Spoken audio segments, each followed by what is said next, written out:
Well, it's very interesting. People sometimes accuse me of having it both ways or middle of the road, and nothing could be further from the truth. People get annoyed with that? Well, they have the idea that pick a side, man. Why? Well, because it's pure, because there's mush in the middle from their perspective. And what I view is, wow, you imagine that these two sides have been warring, let's say, for thousands of years or hundreds of years or even decades, and it's not because both sides probably have a point. And it's just not, there's no synthesis of that dialectic. Mm. So you have these sides yelling at each other, and I always think if two sides have been yelling at each other with smart people on both sides for a long time, that's my cue that they haven't found a frame outside of flatland. They're trapped. They have not found the portal. And so what I start doing is I invite them both into my mind, initially in a sandbox. Can I represent the other person's argument so they would say, yeah, man, that's exactly what I'm saying. All right, can I do that for both sides? Or are there multiple sides beyond two?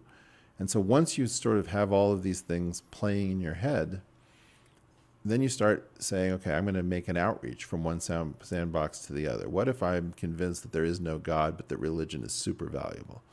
What does that feel like? Or I'm convinced that there's absolutely a God, but that it leads us into madness with people making claims that can't be substantiated and we have to revere them, right? Whatever these things are. So once you start doing that, and that's why, for example, years ago on the Tim Ferriss program, I talked about using coprolalia. You just use a string of swear words to let your brain know we're not in Kansas anymore. This is not safe space. We're working blue. It's after hours. It's time to get creative. It's time to get violent. And you have to be decent about it. That's like, comedians. If you go to I was just catching a set at the comedy club, at the Comedy Store, and that's pretty brutal. But on the other hand, it's happening in a room. Everybody's there voluntarily.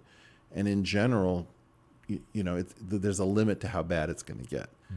And so these kind of rough spaces that aren't safe spaces are important if we're going to be generative. And, my belief is that we all have to recognize that the pure states are to be avoided. Or rather, that you have to embrace multiple pure states, because purity of one particular kind or another is where madness comes from. We have to we have to welcome the infection. Man, as you were talking, I was getting the chills. That, to me, that notion of being in what you're calling the sandbox, of being able to steel man the argument. Was it your brother that came up with that phrase, or did he just bring it to the? No, I think I brought it to the wider world, but it came out of the sort of East Bay rationality community. At least that's where I found it. So I love the concept